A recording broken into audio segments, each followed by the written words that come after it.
Welcome to the brand new Zach Lowe Show. That's right, I'm back to have the same in-depth NBA conversations you're used to. We're going to talk about the games. Yeah, the games, the X's and O's, the drama, the trades, the playoffs are coming up. And now you get to see every episode in full on video on Spotify and on my own YouTube channel. Episodes drop every Monday and Thursday with a collection of guests you're going to love. So make sure you follow and subscribe to the brand new Zach Lowe Show on Spotify or wherever you watch or listen to your podcasts. Let's go!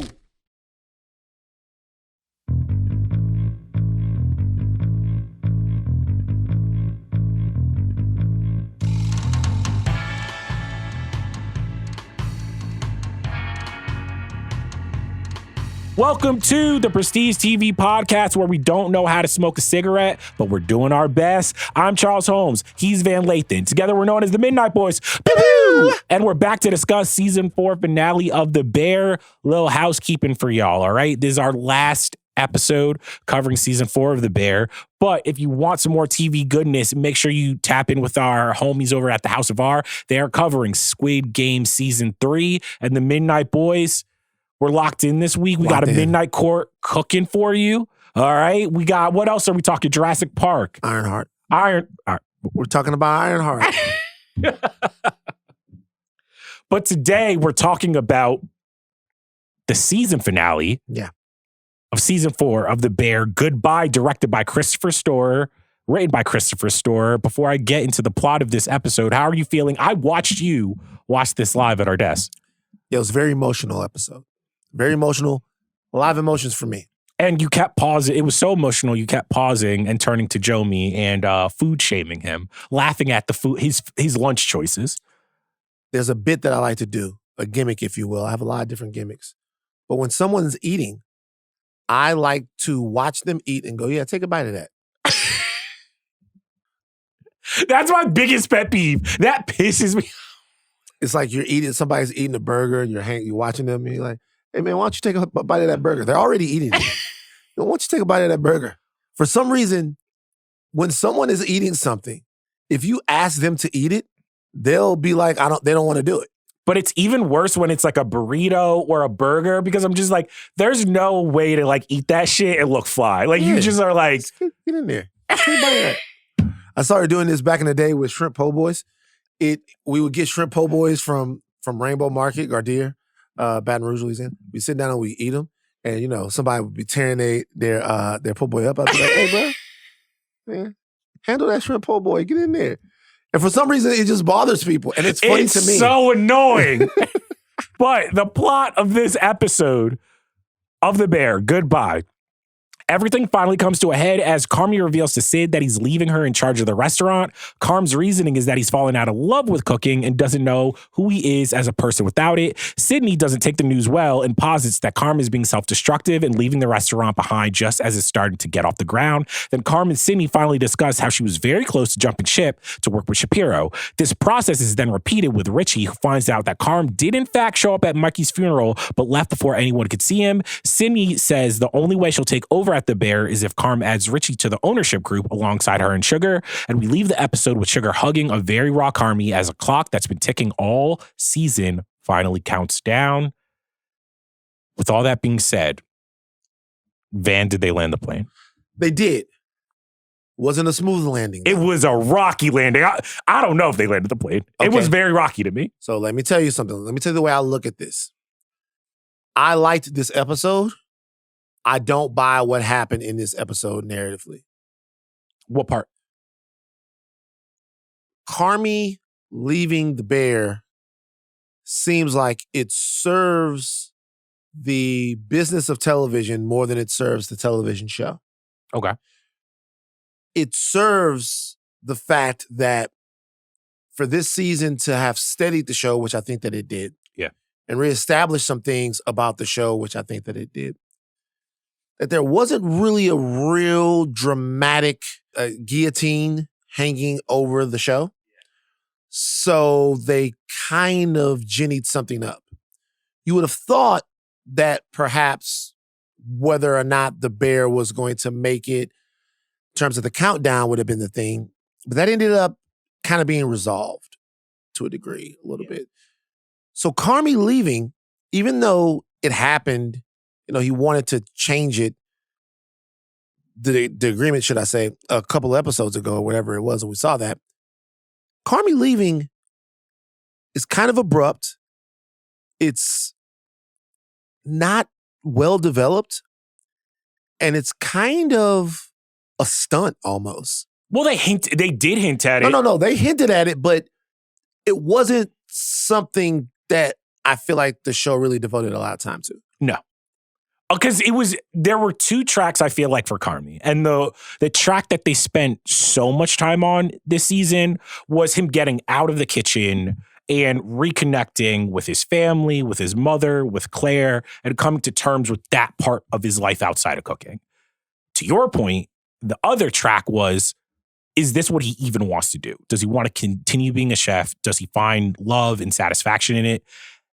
And I tend to agree with you, where I'm like, the more interesting dramatic tension to me was Sid, Carmy at polar ends and being like, who is going to leave? Who is going to stay? Can this restaurant survive?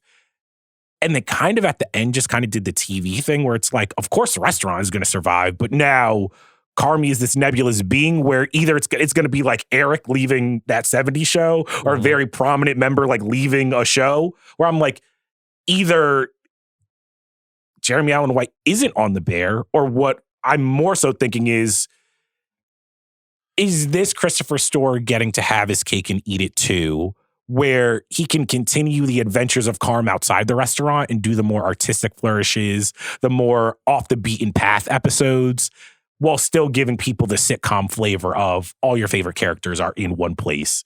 Like, where did you net out? Because I was just like, they haven't announced that there's going to be a 5th season. There hasn't been a lot of interviews that I've seen.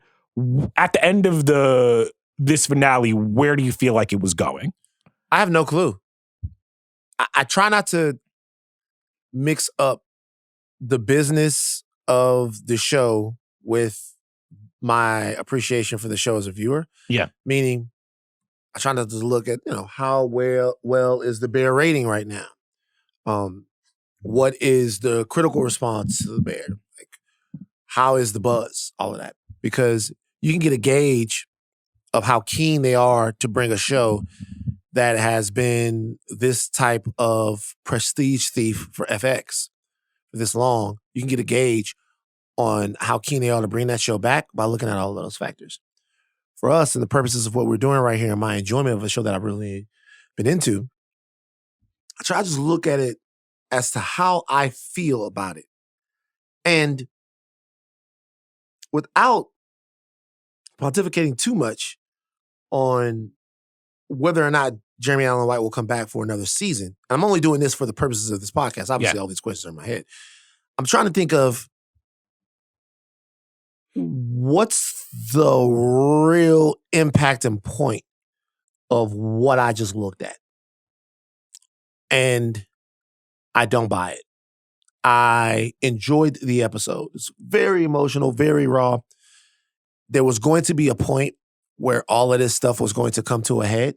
Yeah. His appearance at the funeral for the time that he was there. This situation with him and Sid, just him and Sid's relationship, period. Yep. All the of that, Shapiro call. The Shapiro call. All what of that. What the partnership agreement was actually about. All of that stuff was going to come to a head. It hit me watching some of my favorite people on TV going through all of this stuff, but I didn't feel any resolution. I never felt like there was a weight off my shoulders. I never felt like some of the other television moments you go, well, oh, wow, it was leading up to this. Didn't get there. And maybe it wasn't supposed to. This episode, Goodbye, was unrealistic in a way where it's like, obviously, none of this is realistic in terms of like, it's all fantasy, but everything happened in this episode. And usually I feel like the Bear is very good at like kind of sewing a bunch of the tension and the storylines and the plots together throughout an episode. But it was just like, no, this is Sid, Carmy, Richie in the back of the Bear, just having all of the arguments at the same time. Yeah. And to me, I don't know if that was the right choice, especially for a finale, where it felt like, all right, Sid and Carmy get their turn, and they're going to talk about their working relationship, Shapiro, what they love, what they hate about each other. Okay, now it's Richie's time, and Richie's going to get to talk. And then Sugar's and it felt more like watching a factory line than it did feel like a story,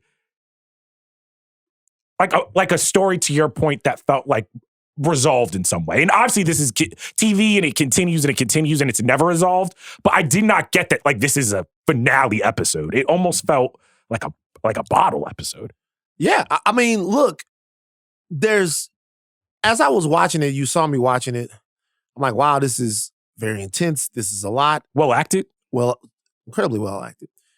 And you start to realize they're not going to give you a break from what's happening here. You're not leaving this spot. Yep. They're not going to take you somewhere else and watch Marcus fuck around, and the facts aren't going to come in and give you any comedy. You're here. You're in the middle of it. What I appreciated about that is I've been in that situation in arguments with people before. Yes. Or intense conversations with people before, to where you go, shit. For as long as this takes, I'm right here. And I'm not moving. I can't move. This is my Sunday. This is my Friday afternoon. It's me and her, or me and him, or me and them. And I'm in this right now. You're in this situation. And the show did a fantastic job of making me feel that. Right? Yeah. Carmy won't let Sid out. Sid won't let Carmy out. I have to say this. You have to hear this. There's no more dancing around it. That was great. Richie, the same way, doesn't really know how to approach the conversation with Carmy, doesn't understand what Carmy's trying to say. But after a while, they come to these great revelations kind of easily. Yeah. Richie, has had these things that he wanted to tell Carm for X amount of time, and he never found the motivation or the wherewithal to tell him, and then it just all comes out. And it worked on screen because it was fun and compelling to watch, but I did not feel it. I didn't believe it. You remember Almost Famous? Yeah. Okay, so the band is not fucking getting together, getting along, and there's a plot device that the plane is about to crash that makes all of them start talking about like how they really feel about each other and like what they really mean and all of that stuff. And you kind of get to and there's some comic relief in there, and you kind of get to a situation where you go, oh, okay, kind of makes sense. And then everybody gets off the plane and they're all frazzled and stuff like that. It wasn't very satisfying. It didn't feel like it just felt like shit happening. I will say this. For a lot of this season, I feel like there have been, to your point, these plot devices, these constructs, where it's like the biggest one was the clock counting down. And that's what Storer and Co. were telling the audience, like, all right, they have this X amount of time for the bear to continue and to be successful. And even that felt a little bit like, oh, that wasn't really the most important thing. Oh, no, the clock was counting down to this moment. It wasn't counting down to the end of the restaurant. It was counting down to this moment. But when we get to this moment, to your point, it felt a little bit artificial. Like the reality of I agree with you, the reality of how people argue in that moment where it's like, we're not leaving. Sydney and Carmy and Richie were always leading to this moment. But there was a point where I was just like, but why tonight? Yeah. Like, what was it about tonight that this was the moment? Right. And I don't know if they really set that up well. We don't even get to see, and this is an artistic choice, what happened in the kitchen. We just get the two of them talking like, you were ignoring me the entire night. That doesn't feel good. What's going on? Right. And part of me almost kind of wanted to see what precipitated the. You know what I'm saying? Because what was the last episode before this? Sorry, we took the weekend. It's the one where Marcus gets his chefness at the end. Yeah, so that's to me a little even jarring, where it's just like, I left that episode being like, oh, okay, they kind of figured it out. Marcus is now one of the best new chefs. It seems like Uncle Jimmy and Computer have figured out that there is potentially a way to keep this financially going. And I was like, cool. We don't get to really see any of kind of the aftermath of that. We just get they both walk out of the door and we're right into the argument, which works narratively for the episode. I don't know if it works for the season. Right. It makes me I ding the season a little bit more after this episode. I'm going to be honest. Because him leaving the bear is a fucking gigantic thing. It's a huge thing. It doesn't feel gigantic. It doesn't feel like that big of a deal. It doesn't. It feels like a life-altering decision made lowercase. Yes. It doesn't feel like that big of a deal. I'm like, okay, well, so he's gone. So he just decided he couldn't cook anymore. He was cooking for all of these reasons that were outside of his actual love for cooking. Cooking was an escape. The obsession was an escape. And he continued to stack up challenges to go back and get that feeling. And he doesn't want to feel that way anymore. So now he's gone. There also comes a point in watching shows like this, particularly workplace shows, where we have jobs. Yes. We have passions. We have goals. As people, we understand what it's like to sacrifice for our passions, to sacrifice for our goals. Now, doubt I'm as good at anything as Carmy is at cooking, but still, it's like for you to make such a monumental choice about your life. Oh no, what's he gonna do now? He's gonna be a paper boy? He's gonna be a blogger? Like he's gonna be a food critic? Like what's gonna happen? Like they didn't give us anything. There was tell and tell. There was no show. So when you look at the entire season, it's a season where a lot of really dramatic things happened, but then were resolved immediately. Yeah. Well, can I ask you this? Because I don't want to leave your point too fast. I had watched this entire season being on, at least for Carmy's journey, being like, okay, well, Sugar is noticing that he's falling out of love with cooking and is the show and the writers and part of the engine of this season trying to tell us, what do you do when the thing that helps you through life, helps you through trauma and abuse is no longer that thing? And I'm like, that's interesting. But the minute he started talking, and this is probably good writing, the minute he started talking to Sid, and Sid's face is kind of like, I don't love my job all the time. Yeah. I don't love cooking all the time. She starts making very valid arguments where I was just like, I almost got taken out of the show where I was just like, yeah, Carmy is acting kind of like a little bitch. Well, not to be that. No, I get it. But I mean, they told us that he was falling out of love with it, but they didn't make the case though. That is, you said it. They did not make the case. Yeah. I didn't leave this. Throughout the whole season, I could understand that he was falling out of love with cooking, but they almost made it seem too black and white, like 0-100, where I'm like, this is all a scale. I did not know that he was this out of love with cooking. Right. I thought that there was still some road. And I'll ask you this. I don't even know if I believe in the gigantic decision that they're making, where I'm like, all right, we still kind of have this Michelin star hanging over our head. Carmy is like, I'm not leaving until we get the restaurant financially to a place and then I'm going. So I'm just like, if we get a season 5 and it's a pump fake and Jeremy Allen White is just in the bear still cooking, there is going to be a part of me where I was just like, wait, what was all that for then? Right. You know what I mean? I mean, to be honest with you, you can look at this season as a kind of proof of concept that they could do the show without him. Because a lot of the drama, humor, all of that stuff this season doesn't have much to do with Carmy. He still is the center of it, and it's still his POV and all of that. But this was he wasn't doing the heavy lifting in this season that he was doing in seasons past. So if they're looking to do the show without him and bring everybody back, which once again, we're talking about this huge summer in movies that is about to take place, and you're seeing fucking Richie as Ben Grimm. Carmy's Bruce Springsteen. I was literally like, I can't count the number of everywhere things doing everything. Yeah. Like so, a part of this might just be the old Big B business happening. But I don't know. I watched it and I was like, what a good half-hour, one-act play of the Bear. Yes. Like, what a good half-hour one-act play of the Bear. Do I believe that the show did enough to make me believe that Carmy, who has completely oriented his life around being a fantastic chef, is just going to leave and not cook anymore?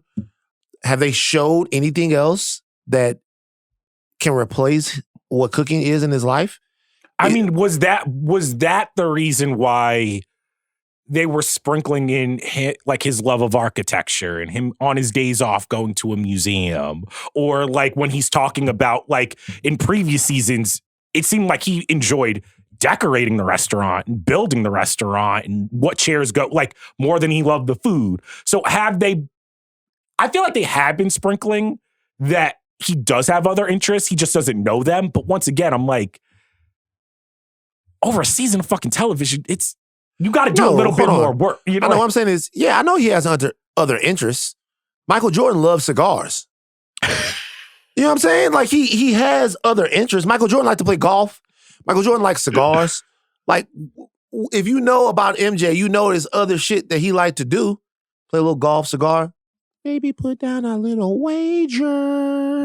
Okay, like, there's other things he likes to do, but the center of his life, how he measures himself, his religion is basketball.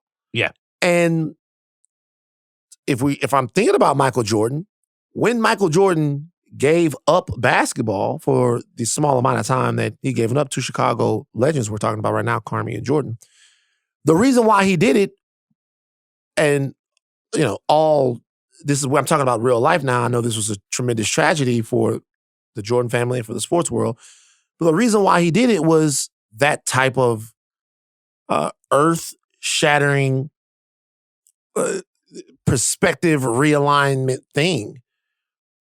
Intense, immense tragedy regarding someone who we had always seen with Michael, which was his father. So when he decides that he's going to take time off and not play basketball, a lot of people went, that makes a lot of sense. Yeah. Like, it makes sense that he would do that. Like, it makes sense that, I mean, there's another way to look at it too, but you're like, it makes sense. He needs to clear his head in some way. How do you clear your head from something that terrible happening to you? From something that formative happening to you, like reformative meaning, because he's like 30-year-old guy when it happens or whatever it is. Like, how do you make sense of that? Like, what do you do? Like how do you get your life back on track when something that happens and it's everywhere? So, you know, maybe you go play minor league baseball or something like that, and then you come back to whatever, you come back to the thing that you love when you can breathe again, right? It just didn't happen here. And I'm not saying that it had to. I'm not saying that something that tragic had to happen. Maybe him reconciling with his mother was supposed to be that. Maybe. This show is saying that's not how life is. That sometimes decisions just happen. And sometimes people just realize what's best for them. And maybe it's the culmination. Maybe it's Claire. Maybe it's mom. Maybe it's the conversation he has with his uncle. Maybe it's him realizing that things were just markedly different than he thought that they were. And he's different than he thought that he was. All of that could be true. If that's the case, I needed a couple of more episodes. Or I just didn't feel it when it happened. If we're giving the writing credit, do you think that what they're trying to say, because I do agree with you, where it's like, traditionally, you kind of need something more explosive to lead to what is also another explosive decision, which is I'm leaving the thing that I love and I built.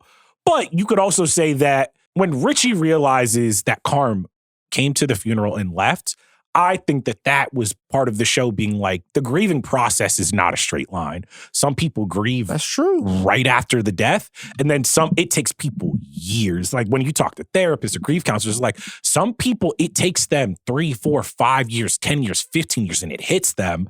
And then it's like it happened yesterday.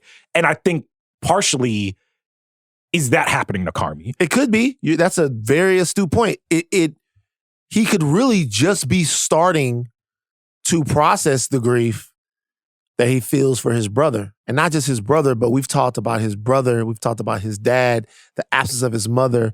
He could be grieving a lot of different aspects of the life that he thought that he wanted to have. Yeah.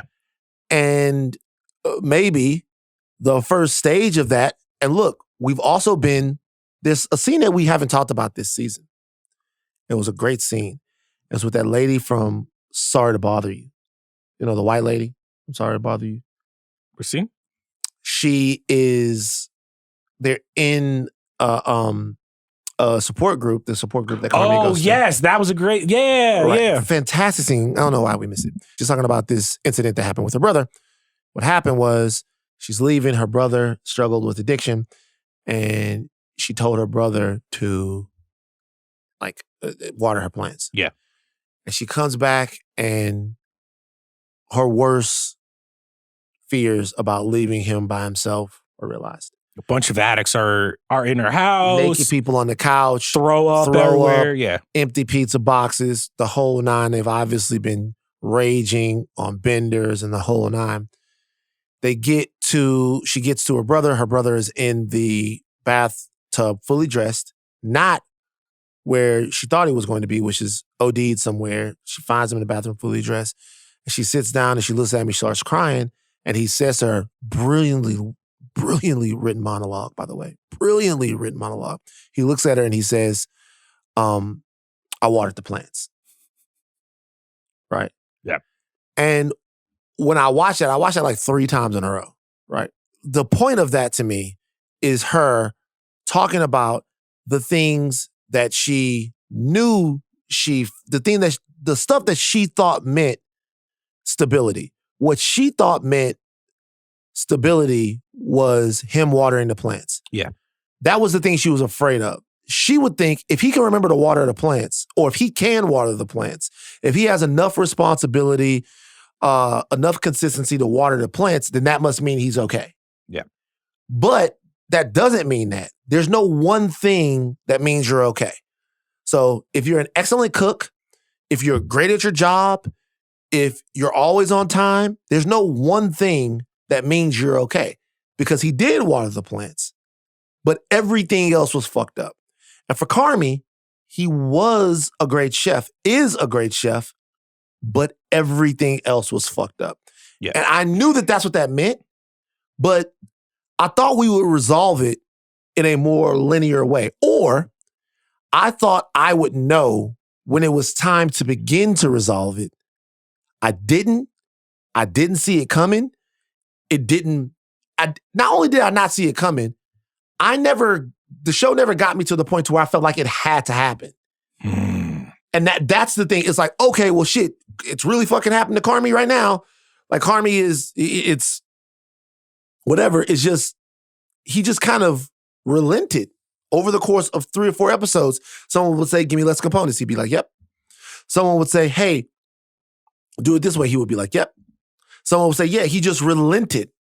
And it was maybe things will change after the immediacy of the episode kind of washes over me. And I go, maybe this was a different way to tell this story.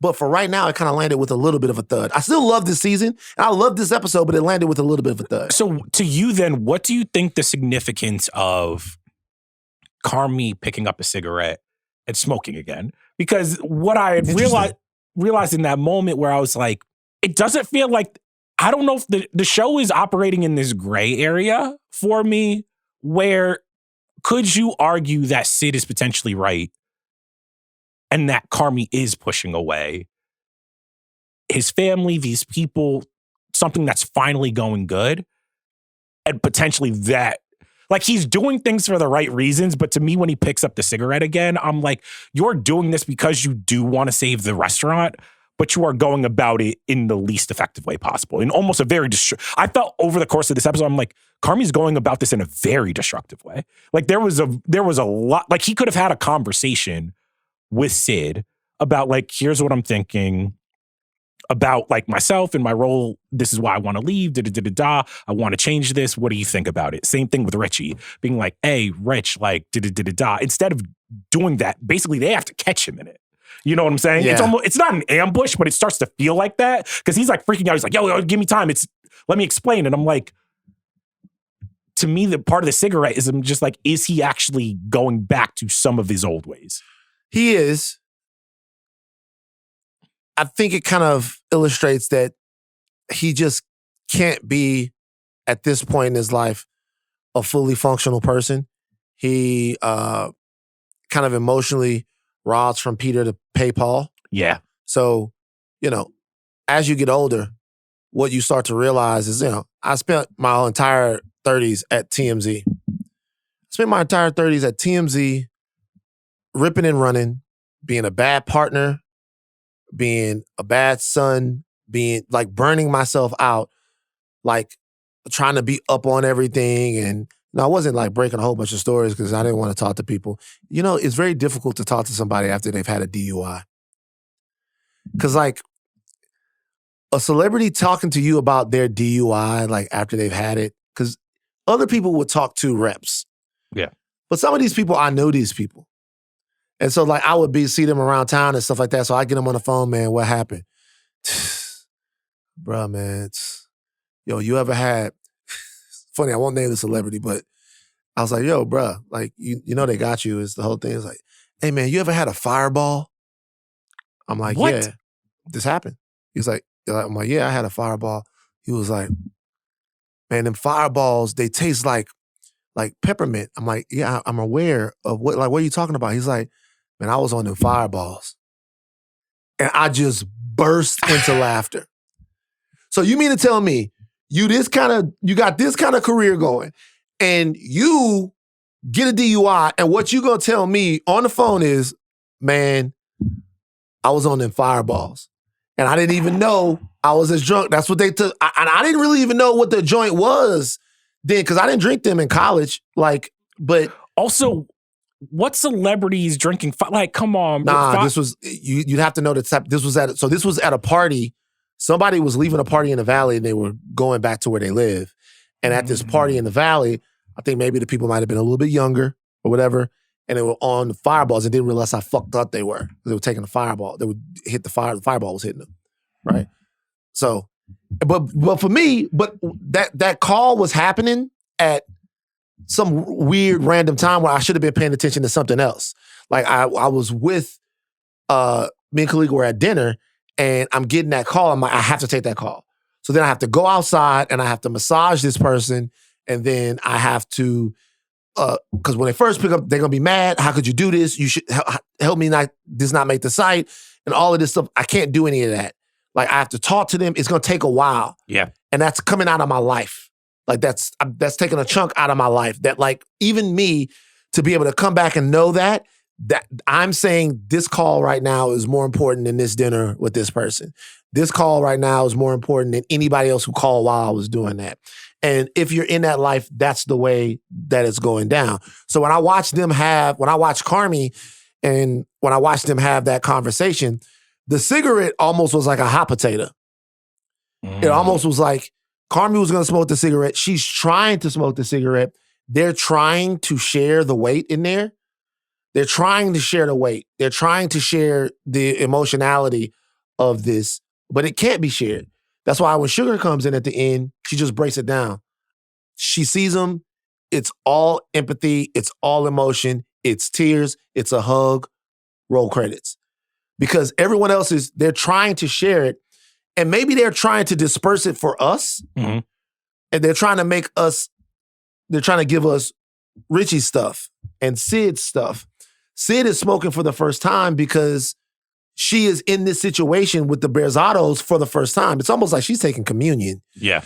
So it's like all of this stuff is happening and I'm watching it and I get it. I totally get it. I relate to it. I relate to people who have been too obsessed with career. I relate to all of that. But it's just TV. Honestly, you brought up The Godfather in one of the prior episodes. This does feel like, to your point, like this is a baptism for Sid. This is a communion where it's just like you decided to be part of the family. This is what being part of the family is and means. Being let down by Carmy. Yeah. But also what I think is so true about it, and this is why it's like I don't want to like take a complete shit on the episode because I do think it is like a very, very interesting big swing, is that there is some truth, because I've been through it, you've probably been through it, where it's like when you're the person who's finally been burnt out and you're just like, it's an emergency. Like, I can't do this. I can't be here. I can't work here. I've had both things happen. I've had members of my family being like, just give me the, like, get out of there, whatever. And then the people you work with being like, no, we support you, we love you, but like, we're doing something special. Like, we're your family too. Like, and that thing where it's like, I get where Sid is coming from, where it's just like, well, I'm your family. I've just become like, I've just invested in you again, and you're leaving me with this? Yeah. And even the Shapiro shit to me was very, very telling, because it was like, when Carmy does that little bit like, you're gonna go Shapiro? I'm better than Shapiro. Yeah. Like, I was like, oh. Well, he did. It was funny. That was funny. He's like, you're better than him? Yeah. I smoke him. And you do too. And then she goes, fuck off. Because he was he was letting her know, if you want to get your shit off and you want to go and do your own thing, that's not the way to go. And he also, that was the most interesting part of the episode. I'm glad that you brought that up. He knew the whole time. Yeah. And as the audience, I guess we kind of get that sense after he gets a text. As the audience, we get the feeling that she's hiding this big secret from him, and she's got this big decision to make. But he goes, hey, I've known him a long time. Like, it almost felt like he was just like, I thought he was going to get surprised by the call. It almost felt like he's just like, I knew Shapiro was sniffing around here. Yeah, he's like, I've known him for a long time. And the way he looked at it was, I mean, that shit's beneath you. Yeah, this nigga not one of us. I mean, seriously, that's the way he was looking at it. He was looking like he found Shapiro to be such an unserious challenger for Sid's services that he didn't even freak out about it, because he knew she wouldn't do that. He's like, I'm better than him. You're better than him too. Like, yeah, you could have done this. You could do all kinds of stuff. But I think him having that back and forth with her was him reiterating to her that he really does believe that she's good enough to run the restaurant without him. Let's say Carmy didn't believe that Sid was good enough to run the Bear without him. Would he have left anyway? I'll say the problem with that question is, I don't think he even would have I don't even think he would have made the Bear if Sid was not there. Like, I think that's the thing that they've never understood. He says you're the Bear in the episode. Yeah, like, I think he was just like, when he finds the money at the end of season 1, and he kind of has the light bulb of like what we're gonna do. I don't think we ever discussed this. You not want to know what I really think happened? The Bear was his dream, was Mikey's dream with Carm. And I think once Mikey died, that dream was gone. And I think the minute Sid walks through that door and he sees how good of a chef he is, he becomes the older brother. He becomes the Mikey. And I think he's like, in the same way Mikey was just like, no, you're the Bear. You're the future of this family. You can do this. I think Carmy is being the Mikey to Sid, being like, you can do this. And Sid just cannot see it. It takes Sid because like, it's the same thing when Carm is surprised when his uncle is just like, yo, he talked about you all the time. He remembered the dishes. He remembered everything you said. I think that they're having that relationship dynamic of like, no matter what Sid hears from Carm, it's never enough because she's the little sister. How do you reconcile that thought with the fact that it was only Mikey's death that brought Carmy back to Chicago? Here's the thing. I think Carmy was always on a crash course, whether Mikey was here or not, to come back to Chicago. I actually think it hurt him that he had to leave. And that's what makes this whole thing funny about him leaving the Bear. And seems like he got pushed away. That's what I'm saying. That's his major guilt. His major guilt is I wasn't around for Mikey. Like, he pushed me out. Because remember, Mikey didn't want him to work at the restaurant. He's like, get the fuck out of here. Yeah. Sugar is giving him money. People are like, his whole family, it seems, basically did something where they were just like, hey, we're all kind of working in tandem to get Carmy out of Chicago. Honestly, that kind of explains a lot of the way that he acts, because he's kind of a spoiled brat a little bit. They treat him like the baby. Yeah, right. And he kind of acts that way, right? like, and that's another part of it that I'm actually thankful that they tell the story the way they have to tell it. This entire thing is this man looking for the right way to grow up. Yeah. Is the right way to grow up to pour into your ridiculous talents? We only do this with talented people, by the way. The only group, I swear to God, the only group of people that we care how they grow up is talented people. If you're not talented, no one gives a shit. Hey, oh my God, he's 19 years old. He's just got 30 million from the NBA. Who's going to take care of him? Do you know what I mean? 19-year-olds need somebody to take care of them, need somebody to give them. You don't care about them. This is like such a low brow take, but I'm like, Carmy, I'm not saying like I'm breaking news to everyone. Yes, when people are blessed with these talents and these opportunities, people act like it's the biggest tragedy in the world when they don't succeed. And when you have people that just need jobs and stability and all of that, we fucking treat them as completely disposable. So Carmy's entire family realizes that he's a fantastic chef. Maybe they don't realize that he's a fantastic chef, but I think that they do realize that he's a fantastic chef. And so they take a lot of shit off this guy. Yeah. Like, you could not come around if you did not come to one of, if we had a family funeral and you didn't show up to that bitch. The people this has happened in my life. The siblings and the people who have not shown up at certain funerals, that shit still gets brought up. Yeah. Like, it's like a little like, you ain't shit. Which is why when Richie is that mad, I felt that in my bones, because to Richie, his belief is like, hey, yo, Carmy, like, I think of you differently because you didn't show up. Yeah. And then the minute where it's like, no, I did, that is something. They almost come to blows. Yeah. Because Richie's like, why are you fucking with me? Right? They almost come to blows. They do that weird white boy. You know how white boys put their heads together? Why y'all do that? Why CT, why do white boys do that? Like because CT, why sometimes when white boys get ready to fight and they kind of don't really want to fight, yeah, why they put their heads together like two rams? Like, why they do that? I haven't been involved with a lot of fights, but I have to imagine it's like the toughest you can look without actually getting into a fight. That's a great answer. You can still look tough. Like what's the black version of that? There used to be knock the chip off my shoulder. Did y'all have that? That was kind of old.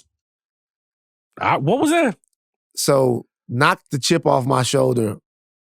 Now, I will say this. In Baton Rouge, is not much hemming and hawing. Because like, when two people know that they about to fight, the crowd will make you fight, or the old head will make you fight, or whatever. It's really toxic.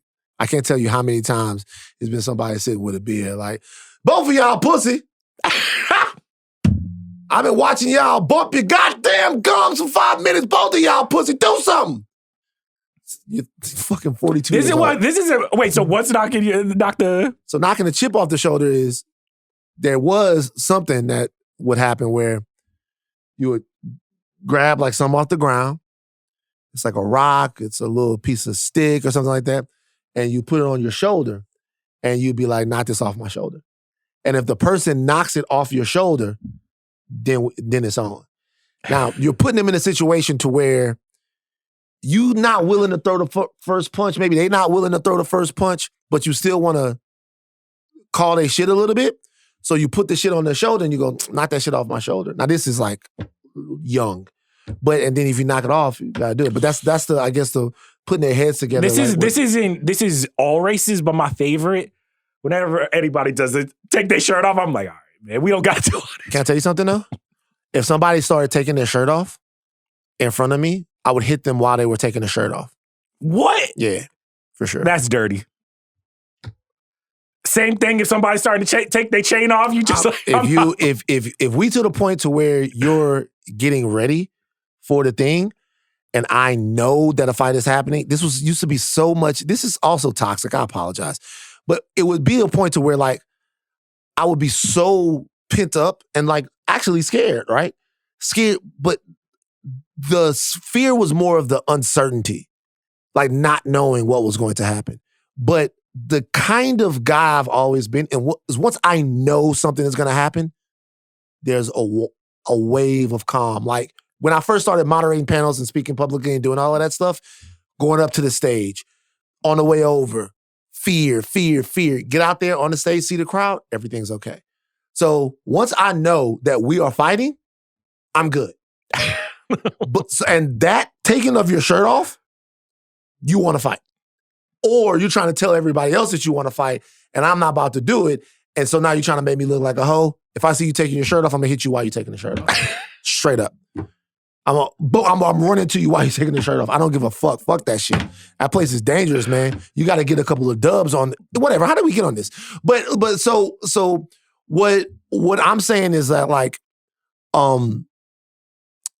in that situation where that they're releasing emotion that is so pent up over such an intensely painful moment in both of their lives that they could have possibly bonded over.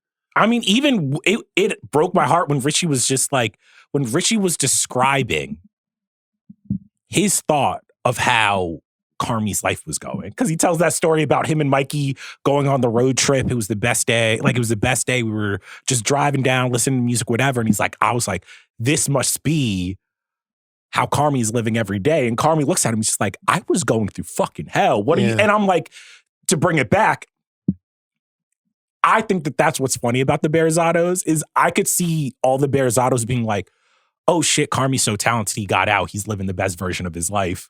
And Carmy is just like, my family pushed me away. The only thing I want to do is be back in Chicago. Because that's some real shit too. When the most talented person in your family leaves the hometown, I've seen it happen both ways where everybody's just like, yo, I know he's doing good. I know he's killing it. And then somebody else is just like, fuck, I'm not near my people. I don't know anyone. I'm scared. I'm scrapping.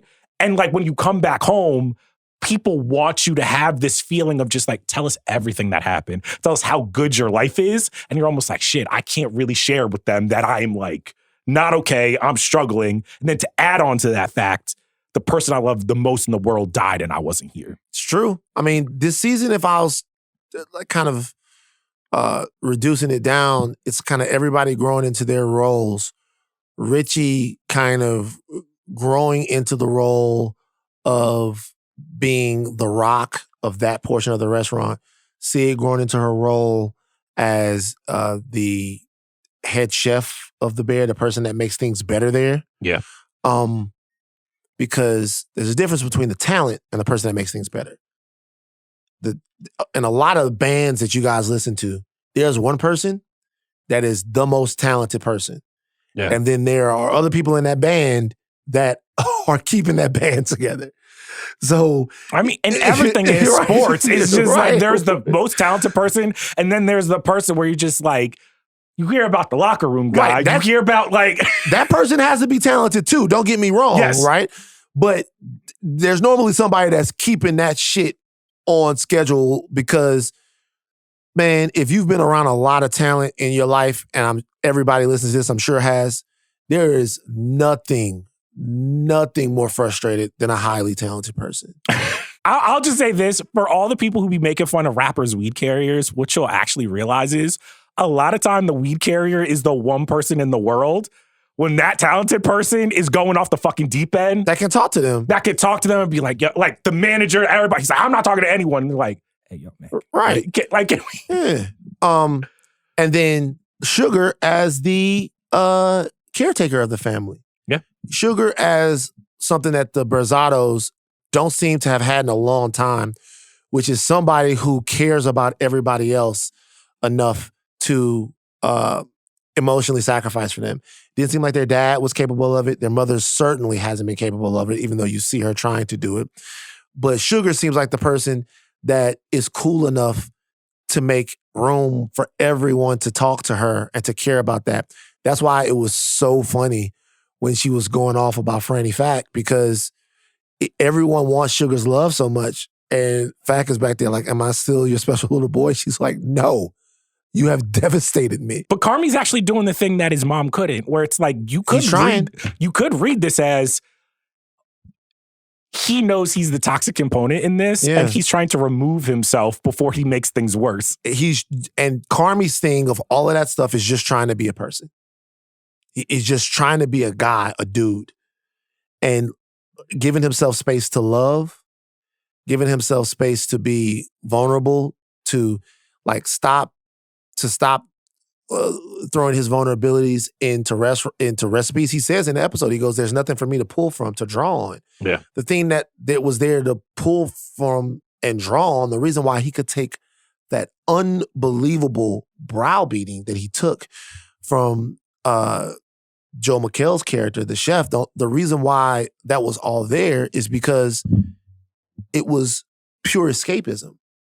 It was either that or going back to a place that he couldn't go back to because it was too hard. So, I mean... What they say about music, it's you got your whole life to make your debut album, and then artists get to the second, third, and they don't have that thing to draw on anymore. It's like, oh, I had a lifetime of trauma, and now it's just kind of like, what's the third, fourth album when you're trying to get over that shit? That's why I think that musicians, basically rappers, they should try a new religion every 3 years. I've always thought this.